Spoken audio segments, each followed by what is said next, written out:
dive in today to linear programming, one of the most powerful tools out there for operations managers for solving really complex problems. This is found on pages 634 to 647 in the supplement to chapter 14. So it's just a few pages, but very powerful. What is linear programming? First of all, as you can read there, it's a powerful mathematical tool to find the optimal solution. And this very rapidly, very quickly finds the best solution from an infinite number of possible solutions. As the term you might expect, linear means that all the mathematical functions that linear programming uses are linear. So they're planes, lines in 2 dimensions.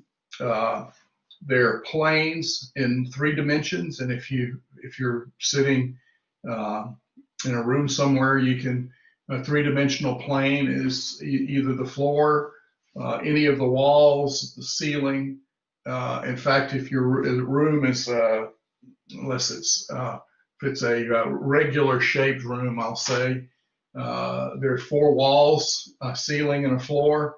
And so there's 6 planes that define the space that you're sitting in that room, if you can imagine that. Lastly, the term programming.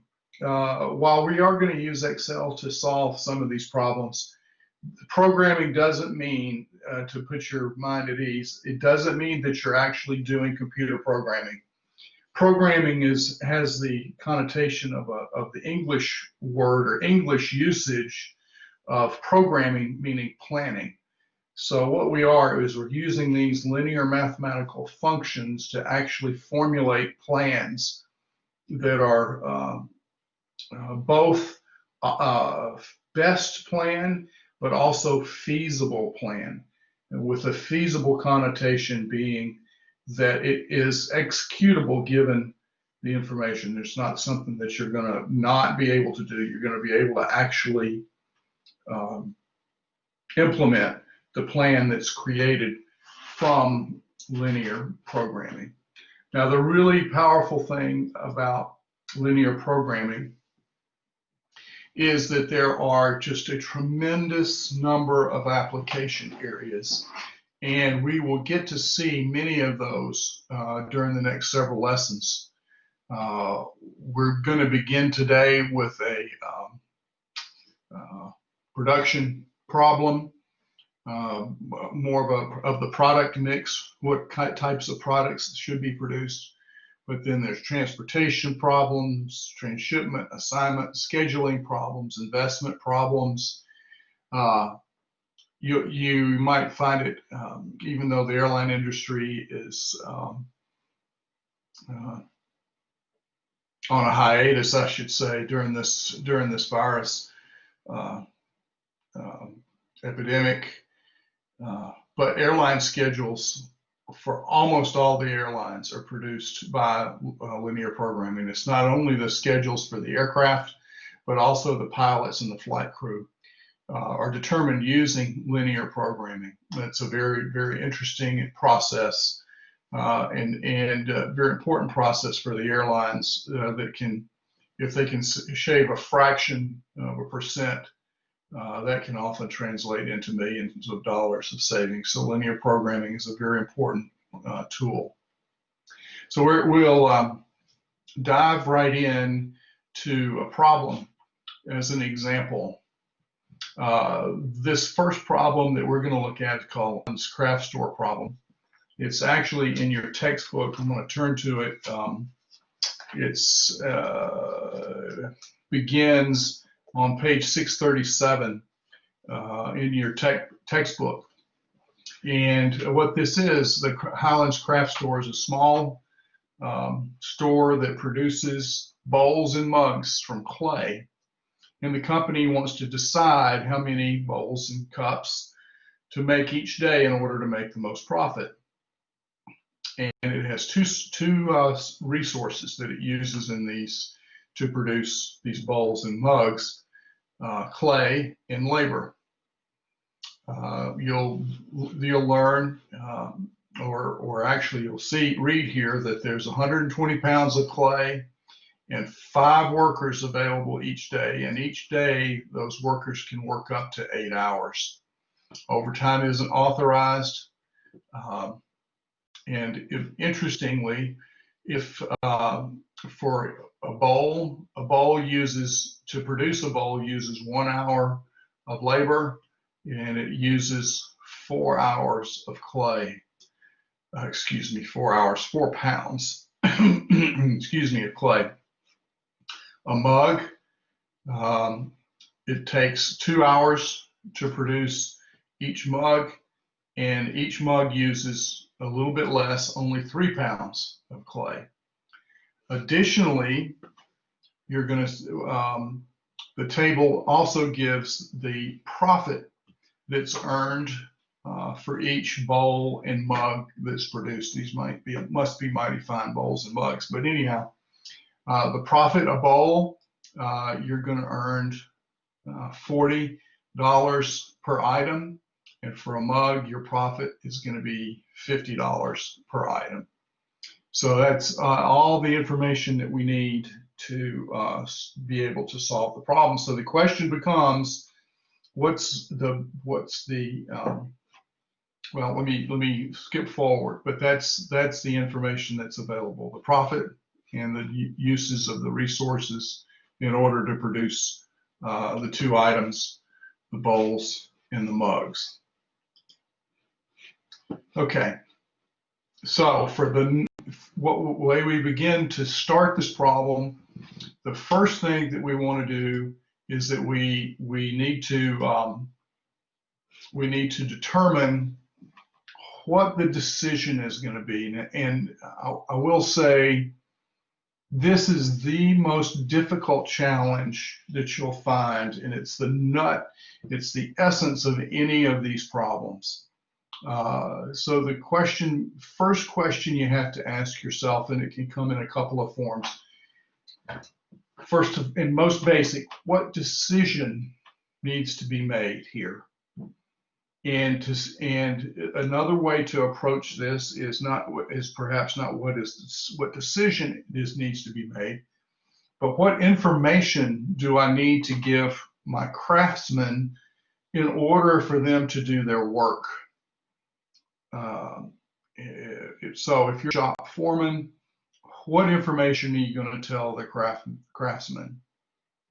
And so in this case, the decision is going to be, and I should pause to let you think about that, but I'm afraid this video is going to be relatively long. But the decision in this case is how many bowls and mugs need to be made each day. That's the decision that we need to make. And it's not what the profit or what the a profit is. Has nothing to, at this point, has nothing to do with the decision, because what you need to do is to tell your craftsmen how many bowls and mugs are going to be made. And once that's determined, then that determines what the profit is going to be. And now the next important thing is, what's the objective of the business, or what's the objective of the purpose of making bowls and mugs? Well, in this case, the objective is the business wants to maximize the profit each day. That's our overall driving objective, and that's going to be what helps us make that decision about how many bowls and mugs are going to be made each day. And we're going to see how this works in a little bit. And then lastly, we want to capture and categorize all of the constraints. And in this case, there's two constraints, two requirements, two limited resources that have to be accounted for. And as you might imagine, the first one it will think about is labor. How much we have, we have labor, 40 hours, up to 40 hours, which is 5 workers working 8 hours per day. And you'll remember the bowls and the mugs, they're going to consume hours needed to make each one of those items. And then the second resource is clay. We're allocated 120 pounds of clay per day. Now there's a third constraint, and that constraint is not necessarily obvious, but it should be obvious from the sense that we're going to make bowls and mugs, and we might not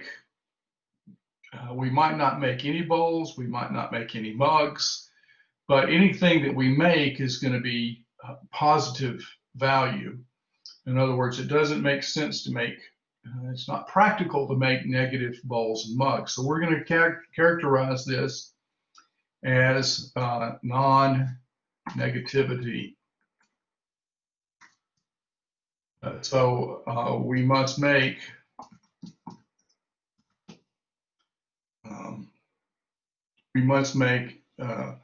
either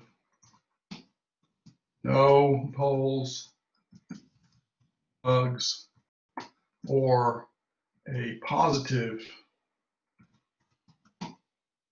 number of bowls and mugs.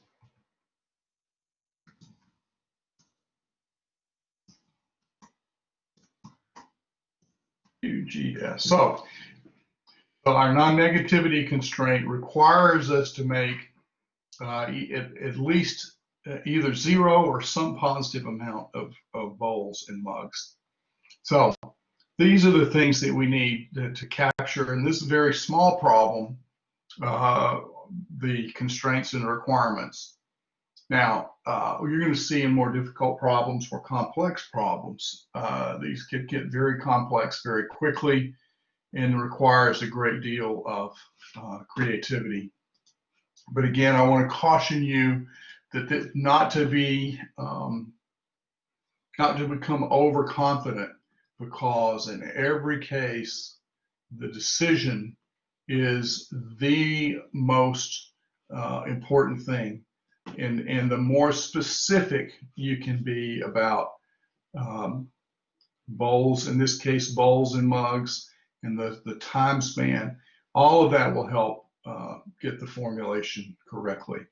Now, there's two parts to a linear programming problem. The first part is formulation, and as I've sort of alluded to, the formulation is actually the most important part of the problem, because if you cannot formulate the problem, then you'll not be able to solve it. So we're going to spend a good bit of time on formulation of these problems. All right, so now let's go forward and look at what we do now that we've captured the problem, what the next steps are. Okay. What we now need to do is to be aware that each one of these requirements, each one of these components, the decision, the objective, and the constraints, each one of these has to be translated into an algebraic statement. And in order to do that, the first step is going to be to translate our decision to translate our decision into decision variables. So that's step one. And what you'll need to, what I want a simple definition of a variable is just a letter or a symbol that substitutes or stands for a number. That's all it is. And so in this case, we will have two decision variables. And they're called variables because we're going to assign a symbol. We're going to assign a symbol to these values, and it's also related to the decision. So what the decision is the number of bowls and mugs made each day. And so our decision variable are going to be, we're going to let the letter B, and you can make it anything you want to be, but I'm going to use the symbol. I'm going to use the letter B, and I'm going to let that be the number of bowls made each day. And I'm going to let M, capital M, be the number of mugs made each day. Now we have our decision variables. Our one variable is B, which stands for the number of bowls, and the other variable is M, which stands for the number of mugs. Now, given these two variables, we're now going to translate the objective of the company's objective, step 2, into what we're going to call an objective function.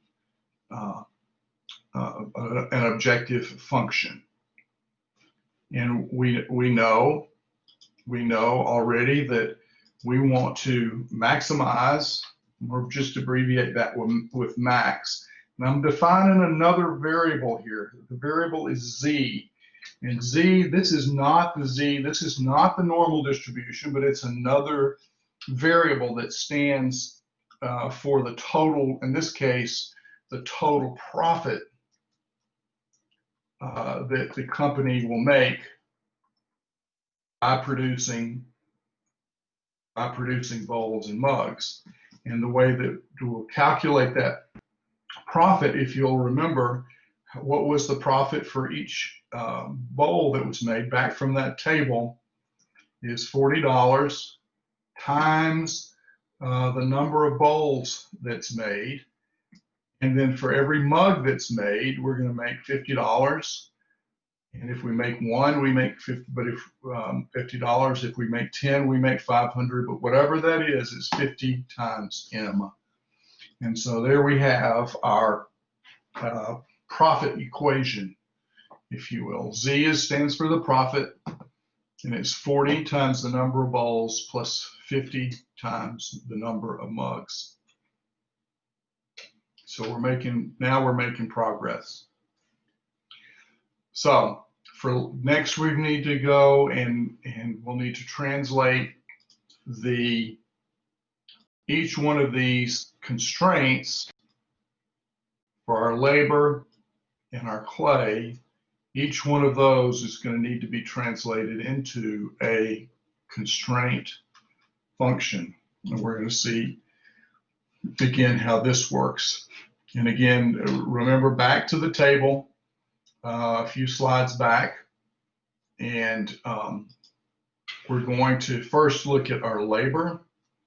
And we know that for each bowl that's made, we consume 1 hour of labor. So it's 1 times B. And then for each mug that's made, there's 2 hours consumed. And we have up to 40 hours of labor available. Now, this is going to be strictly one of the things. I don't have This is going to be less than or equal to, because it could be up to exactly 40 hours. All right, so it's less than or equal to. And now we're going to similarly for our clay, if you remember back to the table, for every bowl that's produced, it takes 3 hours for the it takes 4 hours for each bowl that's produced, and it takes 3 hours for each mug that's produced. And again, we have up to 120 hours available, and that's including up to and equal to, less than or equal to 120 hours. And then finally, we have a constraint that's not shown here, but we do want to consider when you want to add in our non-negativity constraint, because we're going to have our bowls have to be at least 0, and our mugs have to be at least 0. And again, this is, these are showing strictly greater than, but it's actually greater than or equal to in each one of these cases. And these again are our non-negativity constraint.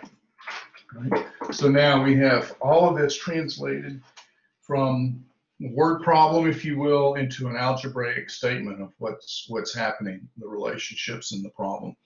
And so our formulation is here to the right. We want to maximize our profit, subject to the labor constraint, subject to the clay constraint, and both the number of bowls and mugs have to be greater than or equal to 0.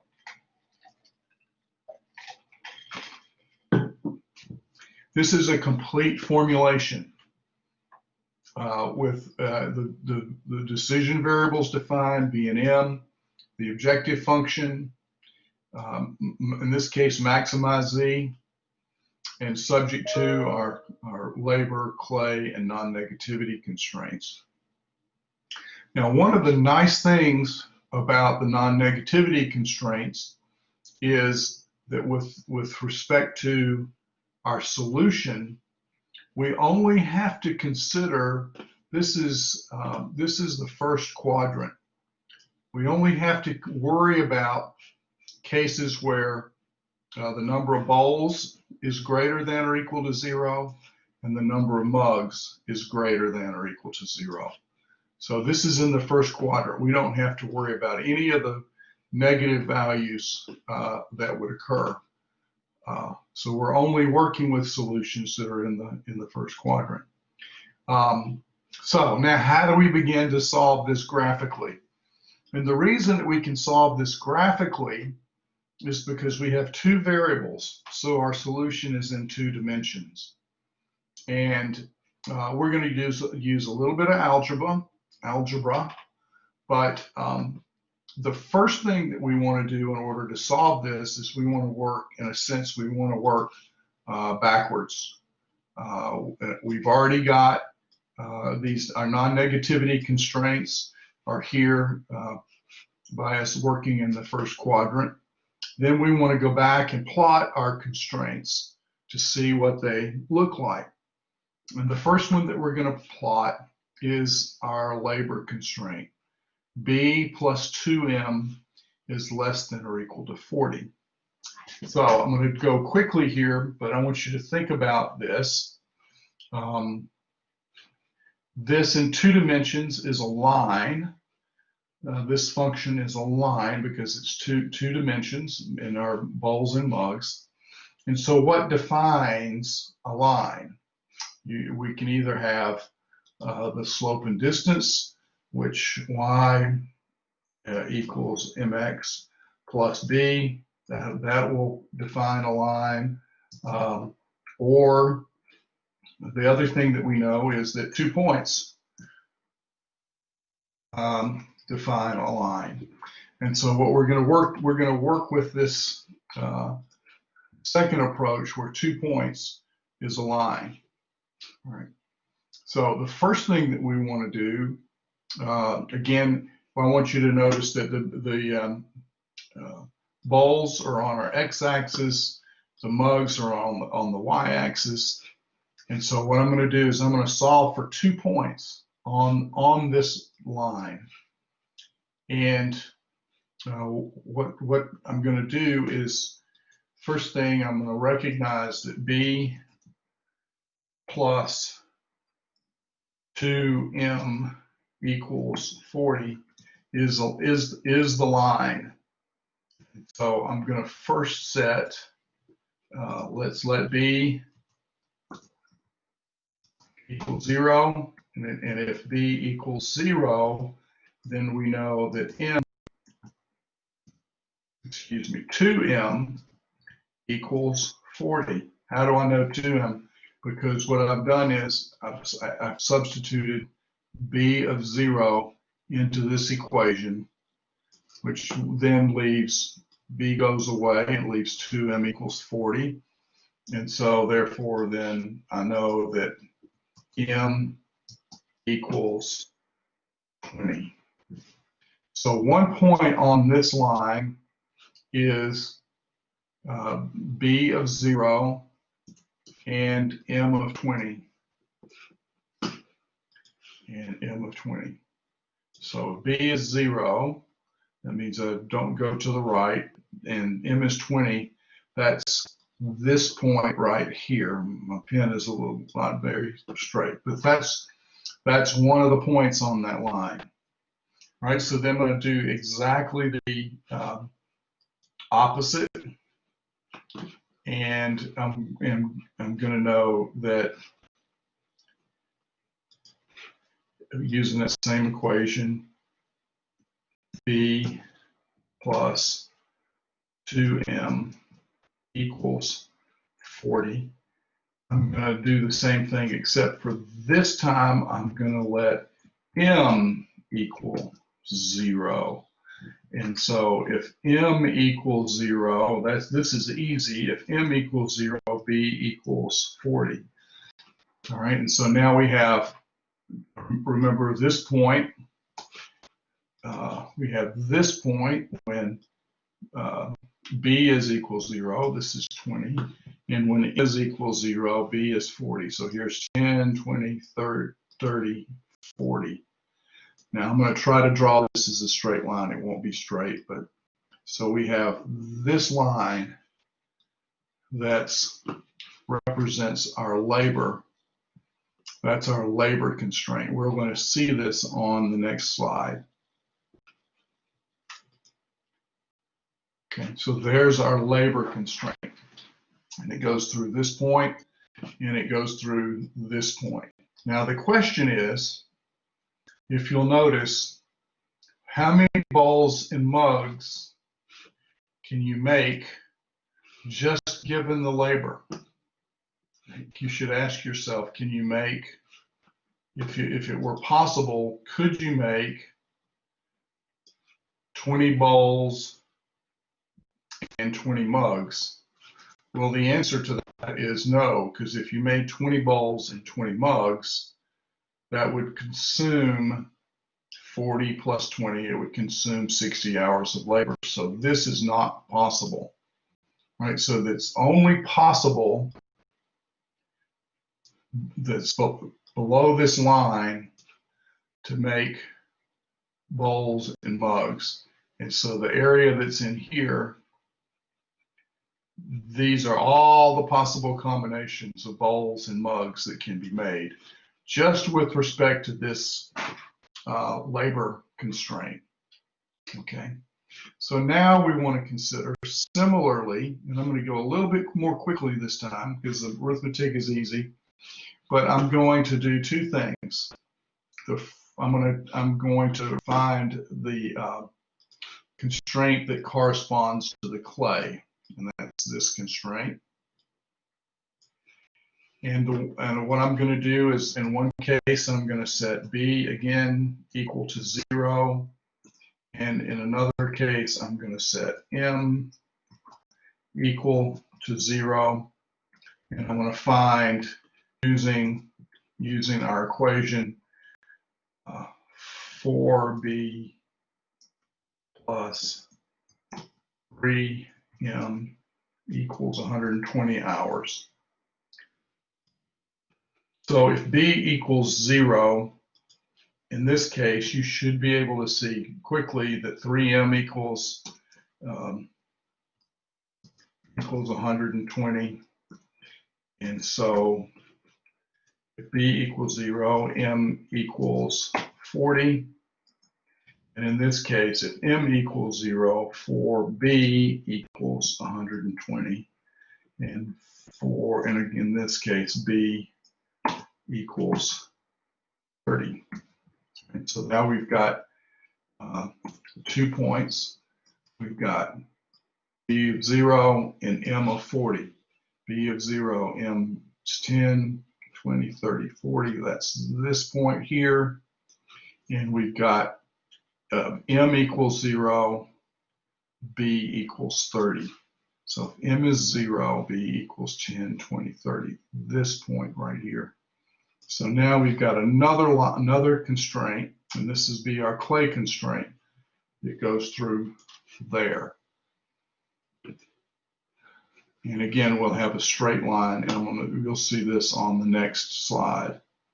And there's our clay constraint. Again, it goes through the point 0, 40, and it goes through the point 30 and 0. Again, the only way to produce feasible bowls and mugs are the combinations that fall below this line with respect to the clay. So what happens here is now we've got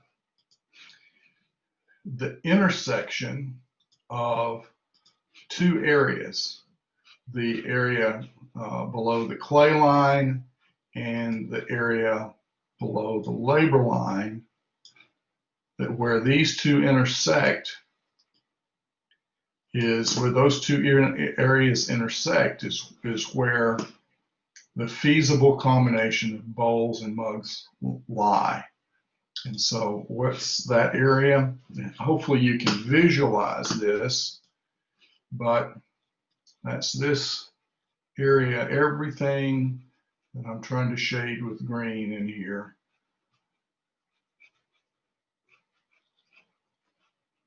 I'll do that quickly. But it doesn't include this area, and it does not include this area. All right, so this mutual intersection of these areas create what's called in linear programming the feasible region. And so every combination of bowls and mugs within this area is a feasible combination of bowls and mugs. So then the question becomes, well, first of all, you should notice that there is an infinite number of solutions in here. There's not a finite number of solutions. And we're considering more than just integer solutions as well. But the question then becomes in your mind, which one of these is the best? Which one of these combinations? Is it this point here?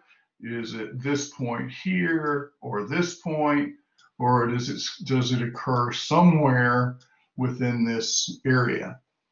And so that's where now the use of the objective function becomes really, really important. So we're going to go now to the next slide to start to talk about the objective function. The objective function this function that's $40 times the number of bowls plus $50 times the number of mugs is a line. It's also a line, but it's a line that's not fixed like the clay and labor constraints are fixed, because depending on your choice of bowls and mugs, this line changes. So for example, if the line happens to intersect the origin, then at that point 0, 0, we know that we would have no profit, because we would be producing no bowls and no mugs. Well, if we want to maximize the profit, which we do, we want to maximize the profit, we need to increase that. And increasing that, we begin to produce bowls and mugs. Well, if we increase that until we reach this point at the corner of our feasible region, it turns out that we'll be producing $1,000, we'll be making a profit of $1,000. Why? Because this point here, if you remember, this point here is, this point here, we're producing 20 bowls. We're producing no bowls and 20 mugs. And bowls and 20 mugs. And of course, 20 mugs into this equation, that'll be $1,000. All right. So now hopefully you can see the relationship. Can you make more? Well, of course you can make more than $1,000, because you can continue to push this objective function further away from the origin and increase your profit. The next point that we're going to reach would be here. All right. And so we're going to see this on the next slide. All right. And so we can see we've been able to increase this more out to this point, and the question is, what's the profit at this point? Well, we know that at this point, because of our previous work, we can look at the graph as well, that this point we're producing 30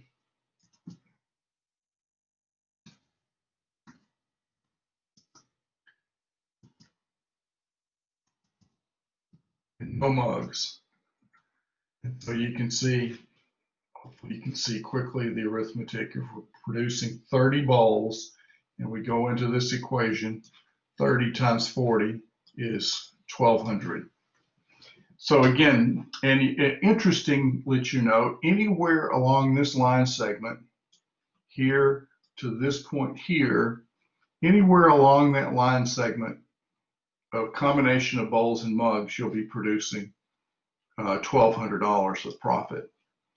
Then again, you have to ask yourself, can we do better? And the answer is yes, because look, we can still make more profit. And that's where we're going to end up next. And in fact, we can. And at this point here, at the intersection of the clay constraint,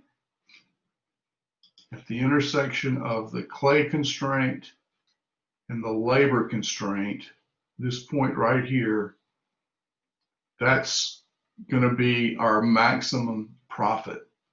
And now you should ask yourself, why? Two couple of questions. First of all, why is it the maximum profit? And the reason is, if you move this, if you were to try to produce any more or get any more profit, then anything in this, anything beyond this is outside of our feasible region, and it can't be feasibly produced because you don't have enough labor or clay. And the next question you should ask is, well, how many bowls and mugs are we producing? Well, that's the next bit of computations that we're going to look at.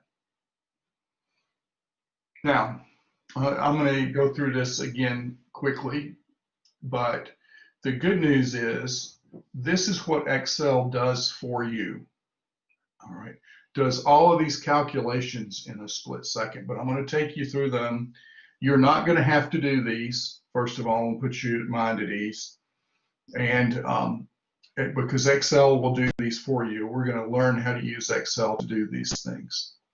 So in order to find the optimal solution values and the value of the objective function, we have to do a couple things. We have to do what's called, we're going to solve two equations simultaneously.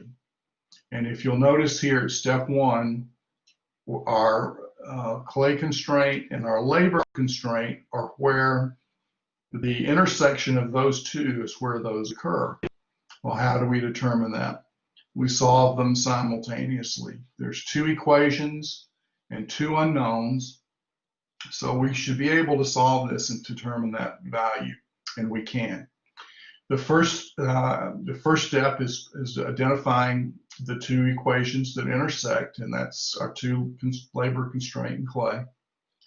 The next step is we want to eliminate one of these variables. We want to either eliminate the B's or we want to eliminate the M's so that we can have only one variable to find our solution. And the easiest one to do is we wanted to eliminate the B's. And how are we going to do this? Well, if you'll notice, there's 4B in this equation and only 1B in this equation. So the easiest way to eliminate that B is to multiply this whole equation by -4. And when you do this, that generates this equation.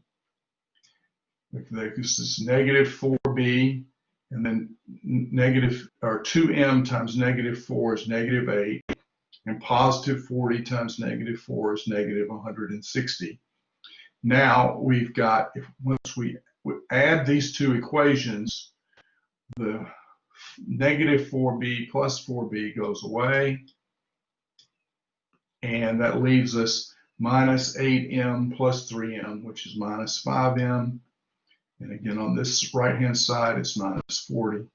And so when we divide through by -5, we know that M equals 8. So that's eliminated one of the variables. Now, once we know that M equals 8, we can substitute back into either one of those two equations. And the one I pick is the first one because it's the easiest, because it's the easiest to do the arithmetic. We substitute M equals 8 in for 2 times M, and we know B plus 2 times 8 equals 40. So B equals 40 minus 16, which is 24. And so the point where those two constraints intersect is at the point 24 bowls and 8 mugs.